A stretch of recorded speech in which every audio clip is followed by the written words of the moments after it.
Pernahkah kalian bertanya-tanya, apa yang membuat Bali begitu magis? Bukan hanya pantainya yang indah atau budayanya yang kaya, tetapi juga karena denyut spiritual yang terpancar dari jantungnya, yaitu Gunung Agung. Gunung tertinggi di Pulau Dewata ini bukan sekadar puncak vulkanik. Ia adalah istana para dewa, pilar kosmik yang menopang kehidupan spiritual masyarakat Bali. Tapi, tahukah kalian bagaimana gunung suci ini bisa berada di Bali? Kisahnya jauh lebih menakjubkan dari yang bisa kita bayangkan.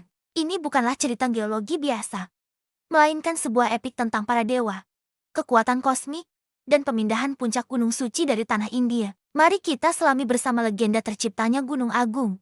Sebuah kisah yang akan mengubah cara pandang kita terhadap alam dan spiritualitas Bali selamanya. Jauh di masa lampau, ketika dunia masih dibentuk oleh tangan-tangan ilahi, para dewa menatap Pulau Bali dari surga. Mereka melihat pulau yang subur, indah, dan penuh potensi. Namun, ada satu hal yang kurang. Pulau ini terasa kosong, seolah tidak memiliki pusat spiritual yang kuat, tidak memiliki poros yang menghubungkan manusia dengan kahyangan. Pulau-pulau lain di Nusantara memiliki gunung-gunung agung sebagai jangkar spiritual mereka. Tetapi Bali terasa seperti sebuah perahu tanpa kemudi. Para dewa pun berdiskusi, merasa bahwa pulau seindah Bali pantas mendapatkan tempat yang istimewa. Sebuah tempat suci yang akan menjadi pusat kekuatan spiritual dan kedamaian. Mereka tahu persis apa yang harus dilakukan. Jawabannya terletak ribuan kilometer jauhnya, di tanah Jambudwipa, atau yang kita kenal sekarang sebagai India. Di sana, berdiri megah Gunung Mahameru, gunung mitologis yang dipercaya sebagai pusat alam semesta dalam ajaran Hindu. Mahameru bukanlah gunung biasa. Ia adalah tempat tinggal para dewa, sumber segala kehidupan dan kebijaksanaan. Dari puncaknya yang menjulang tinggi, para dewa mengatur keseimbangan dunia. Maka, tercetuslah sebuah ide yang luar biasa agung, memindahkan sebagian dari kesucian Mahameru ke Bali. Tugas maha berat ini dipercayakan kepada Dewa Siwa, salah satu dari 3 dewa utama. Trimurti, Siwa, yang dikenal sebagai sang pelebur, sang pelindung, sekaligus sang pencipta, adalah sosok yang paling tepat untuk menjalankan misi suci ini. Dengan kekuatannya yang tak terhingga, Dewa Siwa turun ke bumi, menuju puncak Mahameru yang berkilauan. Bayangkan kekuatan yang dibutuhkan untuk mengangkat puncak sebuah gunung kosmik. Dengan kesaktiannya, Dewa Siwa mematahkan bagian puncak gunung Mahameru, bukan sekadar batu dan tanah, tetapi bagian yang menyimpan esensi spiritual paling murni dari gunung tersebut. Dengan puncak Mahameru di tangannya, Dewa Siwa terbang melintasi samudera luas, menuju Pulau Bali yang telah menanti. Perjalanan ini bukanlah perjalanan biasa. Energi suci yang dipancarkan dari potongan gunung itu menyinari langit dan lautan, memberikan pertanda kepada seluruh makhluk hidup bahwa sesuatu yang agung akan segera terjadi. Para dewa di kahyangan mengiringi perjalanan Siwa dengan doa, sementara para penghuni lautan menyingkir, memberikan jalan bagi Sang Mahadewa. Perjalanan ini adalah simbol penyatuan 2 daratan, 2 budaya, dan 2 kekuatan spiritual yang luar biasa. Sesampainya di Bali, Dewa Siwa mencari lokasi yang paling tepat. Ia memilih bagian timur pulau, sebuah tempat yang strategis untuk menjadi pusat energi spiritual yang akan menyebar ke seluruh penjuru Bali. Dengan satu gerakan penuh kekuatan dan keagungan, Dewa Siwa menancapkan puncak Mahameru itu ke tanah Bali. Seketika itu juga, dunia seolah berhenti berdetak. Tanah di seluruh pulau bergetar hebat, bukan getaran yang merusak, melainkan getaran yang membangkitkan kehidupan. Dari titik di mana puncak itu ditancapkan, muncullah cahaya keemasan yang menyilaukan, menembus langit dan menyebar ke seluruh penjuru, mengusir kegelapan dan energi negatif. Dari cahaya dan getaran itulah, sebuah gunung baru lahir. Gunung yang menjulang gagah, puncaknya seolah menyentuh awan, diselimuti aura kesucian yang pekat.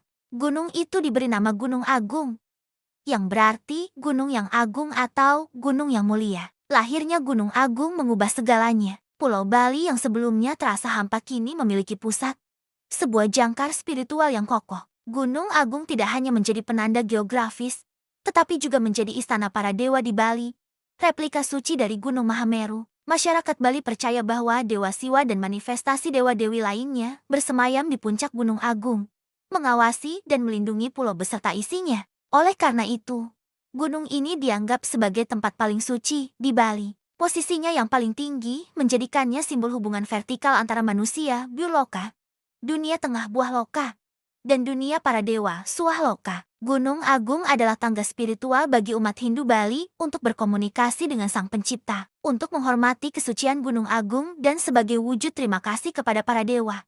Sebuah kompleks pura megah dibangun di lerengnya. Pura itu adalah Pura Besaki, yang dikenal sebagai Pura Ibu atau pura terbesar dan termulia di Bali. Lokasi Pura Besaki tidak dipilih secara sembarangan. Kompleks pura ini dibangun menghadap langsung ke puncak Gunung Agung, menciptakan sebuah garis spiritual yang kuat. Setiap bangunan, setiap meru, dan setiap upacara yang dilakukan di Pura Besaki selalu berorientasi pada Gunung Agung. Ini adalah simbol bahwa semua doa dan persembahan dari seluruh Bali pada akhirnya ditujukan kepada para dewa yang bersemayam di puncak gunung suci tersebut.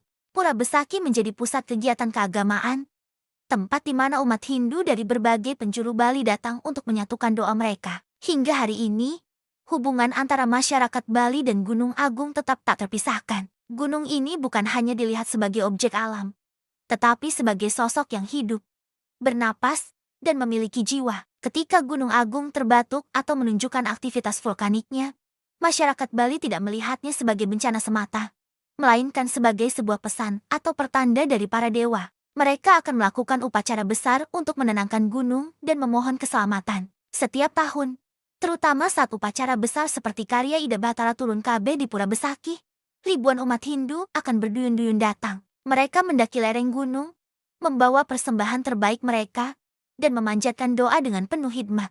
Mereka tidak hanya berdoa untuk diri sendiri, tetapi untuk keharmonisan seluruh alam semesta, sebuah konsep yang dikenal sebagai Trihita Karana, harmoni antara manusia dengan Tuhan, manusia dengan manusia, dan manusia dengan alam. Kisah legendaris Gunung Agung ini mengajarkan kita sebuah pesan moral yang sangat dalam dan relevan hingga kini. Alam di sekitar kita, gunung, lautan, hutan, bukanlah sekadar sumber daya yang bisa dieksploitasi bagi masyarakat Bali.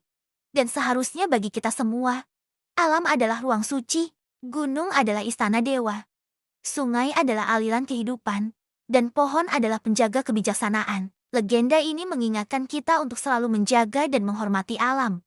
Karena dengan merawat alam, kita juga sedang merawat hubungan kita dengan Sang Pencipta dan menjaga keseimbangan hidup kita sendiri. Gunung Agung adalah bukti nyata bagaimana sebuah bentang alam bisa menjadi jiwa dari sebuah peradaban, sebuah pengingat abadi bahwa kita adalah bagian kecil dari alam semesta yang agung dan suci. Jeti, ketika lain kali kalian melihat Gunung Agung, entah dari kejauhan atau saat berkunjung ke Bali, ingatlah kisah ini. Ingatlah bahwa di baliknya kemegahan fisiknya, tersimpan sebuah legenda epik tentang pengorbanan, kekuatan ilahi, dan penyatuan spiritual. Gunung Agung adalah jantung Bali, sebuah tempat di mana tanah dan surga bertemu. Ia mengajarkan kita untuk hidup selaras dengan alam, menghormatinya sebagai entitas yang suci, dan menjaga warisan spiritual ini untuk generasi yang akan datang.